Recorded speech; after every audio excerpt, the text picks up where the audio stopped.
आज हम जानेंगे जितने भी 27 नवंबर का एग्जाम पॉइंट ऑफ व्यू से हमारे करेंट अफेयर से बारी बारी से करके देखेंगे। पहला है, हाल ही में किस भारतीय रक्षा सार्वजनिक क्षेत्र उपक्रम PSW ने फ्रांस की सेफ्रन के साथ हैमर मिसाइल बनाने के लिए समझौता किया है। Which India defence public sector undertaking has recently sign a agreement with France Safran manufacture Hammer missile. ये कौन हो जाएगा? हमारा भारत इलेक्ट्रॉनिक लिमिटेड यानी बेल ने साइन किया है। व्याख्या में देख सकते हैं, जो बेल है भारत के इलेक्ट्रॉनिक्स लिमिटेड फ्रांस के सेफ्रन कंपनी के साथ मिलकर मिसाइल निर्माण हैमर मिसाइल बनाने के लिए समझौता किया है। इसकी स्थापना 1954 में हुआ था बेंगलोर में, और इसका मुख्यालय भी बेंगलोर में ही है। नेक्स्ट है, गावी और यूनिसेफ ने किस बीमारी की वैक्सीन की उपलब्धता बढ़ाने के लिए समझौता किया है? Gavi and UNICEF have signed an agreement to increase the availability of vaccine for which disease? ये हमारा हो जाएगा मलेरिया का हो जाएगा। ये समझौता जिस वैक्सीन के लिए हुआ है R21 मैट्रिक्स एम वैक्सीन की सप्लाई बढ़ाने के लिए हुआ है। इसको WHO से भी क्या है मान्यता प्राप्त है इस वैक्सीन को। ये 75% तक एफिशिएंट है इसका। भारत और कनाडा ने किस समझौते पर फिर से बातचीत शुरू करने पर सहमति जताई है? India and Canada have agreed to restart negotiation on which agreement? ये हमारा हो जाएगा सीपा यानी CEPA। इसका यहाँ पे एक्सप्लेनेशन में देख सकते हैं, कम्प्रहेंसिव इकोनॉमिक पार्टनरशिप एग्रीमेंट, जो कि हमारा व्यापार से जुड़ा हुआ है। दोनों देश ने सीपा पर फिर से बातचीत शुरू करने का सहमति बनाई है। यह एक प्रकार का मुक्त व्यापार समझौता यानी फ्री ट्रेड एग्रीमेंट है, जो सेवाओं और निवेश में व्यापार तथा आर्थिक साझेदारी के उन क्षेत्रों पर बातचीत को कवर करेगा। अब देखते हैं, सुप्रीम कोर्ट द्वारा गठित केंद्रीय अधिकार प्राप्ति समिति CEC ने किस राज्य में नया टाइगर रिजर्व बनाने की सिफारिश की है?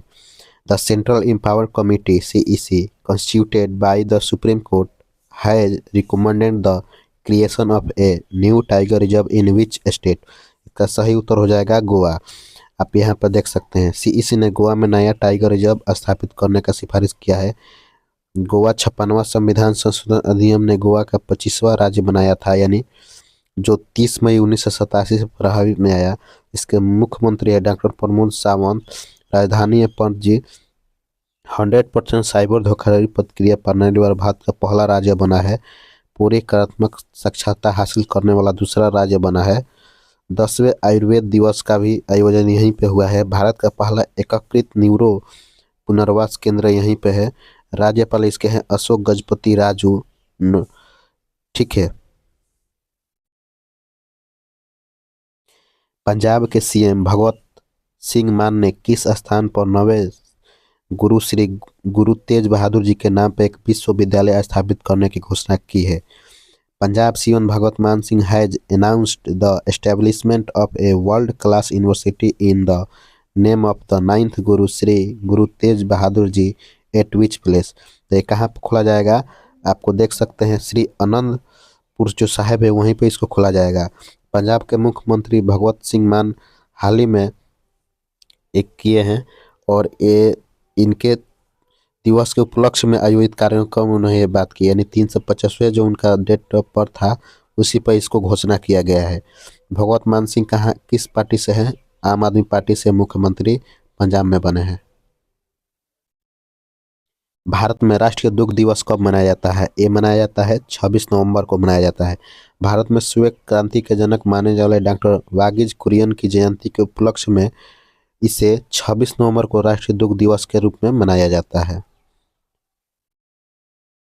यूके में विमेंस ब्लिट्ज चैंपियन 2025 का खिताब निम्न में से किसने जीता? Who among the following has won the UK women's blitz champion 2002 title? तो कौन है? हमारे यहाँ पे है भारतीय मूल के शतरंज खिलाड़ी बोधना शिवनंदन ने यूनाइटेड किंगडम में जो शिवनंदन है, बोधना शिवनंदन, इन्होंने जीता है और ये शतरंज चैंपियन 2025 में अपना शानदार प्रदर्शन दिखाए हैं। निम्न में से किस राज्य में मंगलसीर बगावत उत्सव मनाया जाता है? यह हमारा हो जाएगा उत्तराखंड में। इंग्लिश में भी है, in which the flowing state is मंगस बागोल फेस्टिवल सेलिब्रेटेड? उत्तराखंड में। उत्तराखंड के बारे में थोड़ा एक्सप्लेनेशन में देखते हैं। उत्तराखंड गढ़वाल क्षेत्र के पहाड़ी गाँव में मनसर बगावत दिवाली के बाद में मनाया जाने वाला, यानी 1 मंथ बाद मनाया जाता है। यह मार्गशीर्ष यानी मंगशीर माह में दिवाली के लगभग 1 महीने बाद मनाया जाता है। यह पर्व गढ़वाली सेनापति के माधव सिंह भंडारी के तिब्बती सेना पर विजय पर इसको मनाया जाता है, उनके याद में। फसल कटाई के बाद सामूहिक उत्सव, गीत संगीत और भोज के साथ इसको मनाते हैं लोग। ये थोड़ा सा इम्पोर्टेंट जो फेस्टिवल है उसको देख सकते हैं।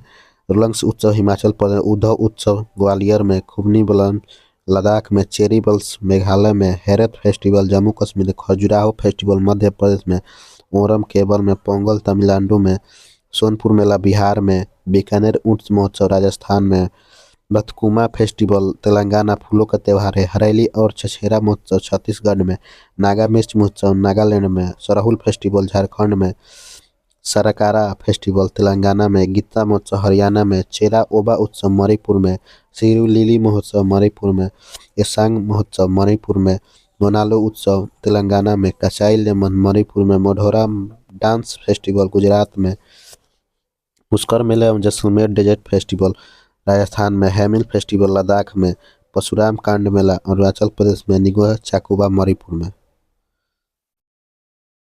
भारत और किस देश के बीच 2025 सैन्य अभ्यास किया गया? The fourth on 2025 military exercise was conduct between India and which country? Accident जो मनाया गया है ऑस्ट्रेलिया के साथ। भारत और ऑस्ट्रेलिया के बीच चौथा सैन्य अभ्यास है जो अस इंडक्स था, जिसका आयोजन ऑस्ट्रेलिया में किया गया था। यह अभ्यास दोनों देश के बीच रक्षा सहयोग को मजबूत करने के लिए और डिफेंस व्यापार के लिए बढ़ावा के लिए होता है। सिलिंगसेक्स एक जो महत्वपूर्ण जो हमारे अभ्यास है वो है सिलिंगसेक्स श्रीलंका भारत और नौसैनिक अभ्यास, जुल्फार स्टर्म रूस के साथ, बंगसोर भारत और बांग्लादेश के साथ, युद्ध अभ्यास भारत और अमेरिका के साथ, सूर्य किरण युद्ध अभ्यास भारत और नेपाल के बाद, शक्ति भारत और फ्रांस के बाद, बनूर भारत और फ्रांस के साथ, गरुड़ भारत और फ्रांस के साथ, सिन्नू मैत्री भारत और जापान के साथ, धर्म गर्जियन भारत और जापान, वीर गर्जियन भारत और जापान, जिमैक्स युद्ध अभ्यास भारत और जापान, खान क्वेस्ट सैन्य अभ्यास मंगोलिया, टेक्समिल सेवर नामक अभ्यास संयुक्त राज्य अमेरिका और ऑस्ट्रेलिया, उल्ची फ्रीडम अभ्यास अमेरिका और दक्षिण कोरिया के बीच। ऑपरेशन पवन किस देश में चलाया गया था जिसके 1171 शहीद सैनिकों को भारतीय सेना द्वारा पहली बार सम्मानित करने की घोषणा की गई? Operation Pawan was carried out in which country whose 1171 martyred soldier have been announced to be honoured for the first time by the Indian army? तो कौन सा हो जाएगा सही उत्तर? श्रीलंका का हो जाएगा। ऑपरेशन पवन श्रीलंका में चलाया गया था। यह भारतीय सेना द्वारा 1987 में लिट्टे लिबरेशन टाइगर्स आर्म तमिल के खिलाफ चलाया गया था। सैन्य अभ्यास था जो भारत श्रीलंका के समझौते का हिस्सा था। इसका मुख्य उद्देश्य श्रीलंका में गृह युद्ध के दौरान प्रायद्वीपीय पर नियंत्रण करना और लिट्टे का निरस्त करना था।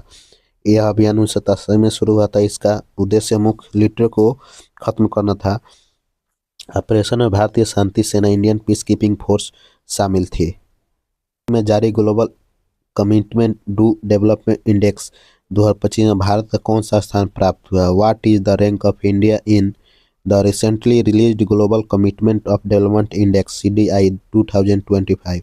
तो इसमें 36वां रैंक हमको प्राप्त हुआ है। एक्सप्लेनेशन में देखेंगे जो है 36वां यहाँ पे। यह सूचकांक देशों का विकास के प्रति प्रतिस्पर्धा का मूल्यांकन करता है जिसमें भारत का प्रदर्शन प्रशंसनीय है। एक समग्र रैंकिंग है जो वित्त, व्यापार, सुरक्षा और पर्यावरण जैसे विभिन्न क्षेत्रों पर प्रदर्शन करता है। यह सूचकांक अन्य सूचकांकों जैसे वैश्विक नवाचार सूचकांक या मानव विकास सूचकांक से अलग है, जिनमें भारत की अलग अलग रैंकिंग है। अभी थोड़ा देख सकते हैं महत्वपूर्ण रैंकिंग। फायर पावर इंडेक्स में भारत का चौथे स्थान पर, वैश्विक भूख सूचकांक में 102वें अक्षर पर, हैनल पासपोर्ट इंडेक्स में 85वें स्थान पर, वैश्विक डिजिटल डेवलपमेंट में तो में 38वें पर, ग्लोबल इनोवेशन इंडेक्स में 38 पे, global life work balance index में 42वें पर, विश्व प्रतिस्पर्धा रैंकिंग 41वें पर, न्यूबिया इस सेफ्टी रिपोर्ट इंडेक्स इसमें 49वें नंबर पर, वैश्विक शांति सूचकांक में 115वें नंबर पर, सतत विकास लक्ष्य में 99वें नंबर पर, ऊर्जा संक्रामक सूचकांक में 71वें नंबर, जलवायु परिवर्तन प्रदर्शन सूचकांक में 10वें नंबर पर, वर्ल्ड हैप्पीनेस रैंकिंग में 118 नंबर टॉप फिनलैंड में है, वैश्विक आतंकवाद सूचकांक में 14वें नंबर पर और टॉप में है फासो, प्रेस फ्रीडम इंडेक्स में 151 नंबर पर टॉप में है नॉर्वे, करप्शन इंडेक्स में 96 पर टॉप में है डेनमार्क। किस देश में ज्वालामुखी माउंट सेमेरू विस्फोट के साथ फट गया और हजारों लोगों के इलाकों से बाहर निकला गया? यह है इंडोनेशिया में। आप यहाँ पर देख सकते हैं माउंट सेमेरू इंडोनेशिया में पूर्वी जावा में स्थित है। यह नवंबर 2025 में फटा, जिसमें करीब 20 किलोमीटर तक राख रेंग उठी। सबसे ज़्यादा सक्रिय ज्वालामुखी इंडोनेशिया में ही है। दुनिया में 1500 एक्टिव यानी सक्रिय ज्वालामुखी है। इनमें सबसे ज़्यादा 130 है इंडोनेशिया में। 7 ज्वालामुखी में पिछले 2 साल से लगातार विस्फोट हो रहा है। यह क्राउट, मेरोपी, लेवटो, करंगटी, सेमेरू, इबू और डुकनेंग है। ये हमारा एग्जाम पॉइंट ऑफ व्यू से इतना भी इम्पोर्टेंट क्वेश्चन था, यहीं पे ख़त्म हो।